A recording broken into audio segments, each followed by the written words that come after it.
Welcome back to Wander and Wonder. Today, I just wanted to quickly spell out my philosophy of the status quo, how it affects our lives, and what is it? How can it be thought of, the status quo, other than the popular European band from like the 70s or 80s or whatever, status quo. We can think of the status quo as a common denominator among people, something which is a default mode influenced by culture, peer pressure, etc.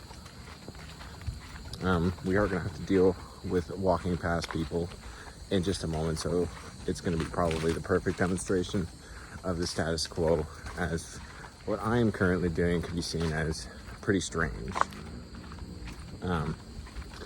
But yeah, I have thought often about like walking past people and thinking whether or not it's a misstep to completely ignore them and be somebody who's completely in my own world with blinders on, or just like a calm, somewhat passive acknowledgement.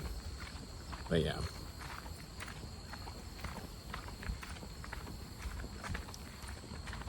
One sec here.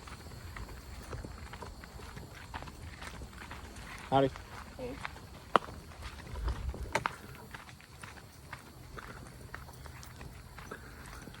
Yeah.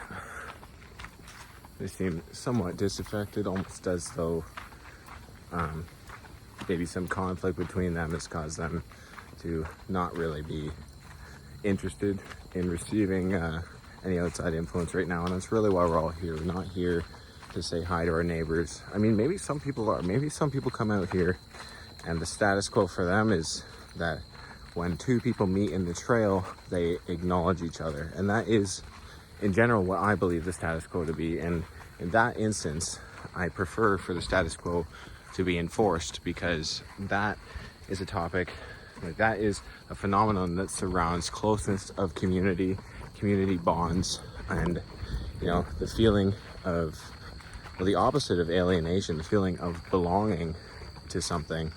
And in a small community, that really is all you have is each other, you know, especially when you're against all odds, against the elements, against a perverse new way of thinking, which is being imposed on your small community by, you know, some sort of cosmopolitan elite who control the media that you watch. This is a perfect segue into another aspect of the status quo, and that is behavior outside of work, as it is pretty commonplace to have labor be exchanged for some sort of net value, which can then in turn feed and house you. What one does for leisure outside of labor, if the two aren't overlapping in any way, can often be determined by the status quo. So currently the status quo is one finishes work, they really are they're going to kick their feet back, they're going to possibly drink alcohol, smoke marijuana, you know, do something which they typically wouldn't be allowed to do at work, an indulgence of life. You could say, I've earned it. This is self-care. That's what people are calling, indulging in those guilty pleasures these days. So yes, ingesting a substance and potentially seeing what is on the tube.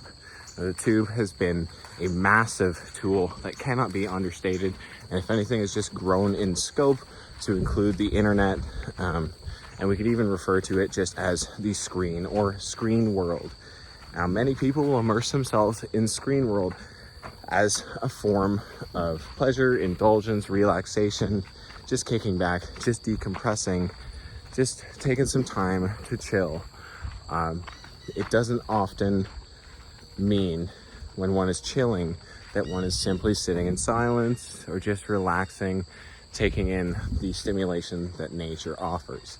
Our world of technology, our screen world, has it's gotten us used to what can be referred to as a hyper reality, a term that was coined by the philosopher Jean Baudrillard, French philosopher, postmodernist, I guess. But what does that even mean anymore?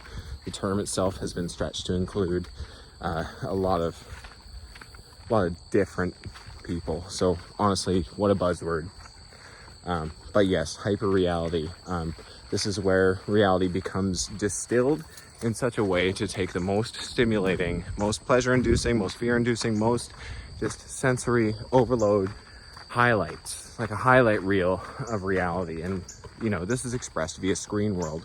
When one has immersed themselves for so long in screen world, stimulation, which is offered by the normal world at a normal pace, you know, reality just cannot match. And a feeling of boredom is often very hard to deal with. I think the concept of exploring boredom, you know, sitting with boredom is quite interesting. But we really have to observe the brain over time to be able to note any changes. And, you know, sometimes 10 minutes can feel like a very long time when you're extremely understimulated. So the status quo almost, you know, just by means of being what it is almost enforcing somewhat of a desensitization to the natural world, to a world without the screen. And the people behind the screen will vary from person to person, but there is definitely a majority, there's definitely a pattern to be seen in the people that seem to run screen world. You can look at the most popular podcasts, YouTube channels, etc., and you'll see that, you know, consistently across all categories there are a number of extremely popular shows. I think it's called the Pareto principle, or Pareto distribution. Pareto, Pareto, that is to say that, like, a mainstream novelist, for example, will sell way more books to way more people on an exponential scale, depending on how popular they are. So just think like Stephen King compared to Jean Baudrillard. Stephen King, you know, being a novelist as opposed to a philosopher, whatever. You get it. So the people who are most popular in screen world, if they have any motivations beyond their own, you know, passion for doing what it is they do, can be influenced by corporate lobbies, and, you know, really anything can be influenced by certain ideologies. Money talks is what they say. So, you know, you never really know who you are until you're faced with a, you know, a financial decision, which you can conflict with morally, yet still follow through because of some strange desire to go deep, you know, to indulge. I guess this is where my field of ethics or morality, this is where, like, my belief system begins to take form. Is, you know, I can understand doing something wrong and knowing that it's wrong, you know, because there is a certain pleasure in it. But if there's any part of you that knows that what you've done is wrong, you're not completely lost yet. Even if you have made a terrible decision, there is this old thing I heard, I don't know where it came from, but it's Lucifer smirked as he fell from heaven. So that is to say that there is like a certain pleasure associated with it, but I don't think that you want to be that guy. Generally, he is not seen as a super positive entity, you know, maybe through like some Kabbalistic lens or some like duality of Jesus Christ. Like there's some polarity or way of thinking about like what that is that you can equate it with something positive, you know, the light giver, etc., etc. But I really tend to think that, like, looking into all of that is really getting far away from the heart of the matter. And that's to say that you can take some sort of sick pleasure, almost like a pathological pleasure, in doing something that you know is wrong when a different part of you knows that it's right. And I don't know if that part of us varies from person to person. Everyone has a different boundary, but there is kind of there is the field of psychopathology, to pathologize people whose conscience just isn't working in a way that reflects the status quo. So again, we can see the status quo in Canada reflected by the laws, even maybe that the law is pushing the Overton window of the status quo. Like, for example, if somebody breaks into your house, you pretty much just have to take it. You're really not allowed to do anything about it. That can land you in deep trouble with the system. The system that enforces the status quo is not just limited to our government, but it is really the full spectrum of existence. Our grocery stores, the shops that we visit, the radio, the music, the movies, the screen world. Everything affects the status quo. And what the status quo is only enforced by everyone you interact with, whether you see them, on the internet or in person. You have this idea of like what normal is.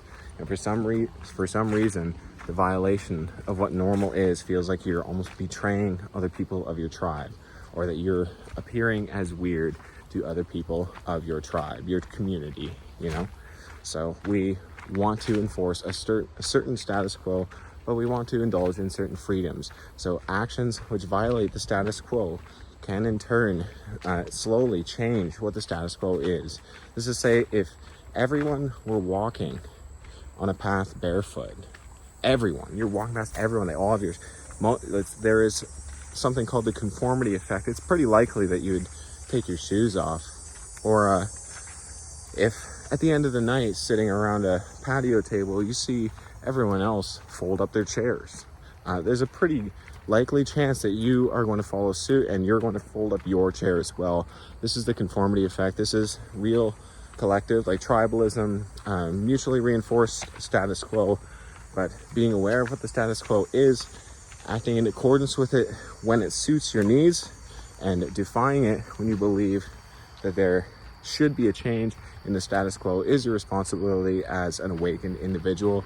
Awakened just meaning that you've begun to really think about what life is, why people act the way they do, and you have a feeling of being able to control what it is that you do, despite other influences at play, despite the status quo. If you can allow yourself to be what you may think as weird, you may in fact be undergoing a very, very powerful process of individuation, or becoming yourself. Self-actualization is really the name of the game. It's what I really want to accomplish with my life, to feel like a unique person and not just a cog, not just an NPC going along with the status quo. That's about everything for today. I'm gonna go lift weights with the boys and play some fucking music. Pardon the swearing, but yeah, this has been Wonder signing off. And make sure to go outside, honestly, and just get some sun while you still can. Winter is coming. Peace.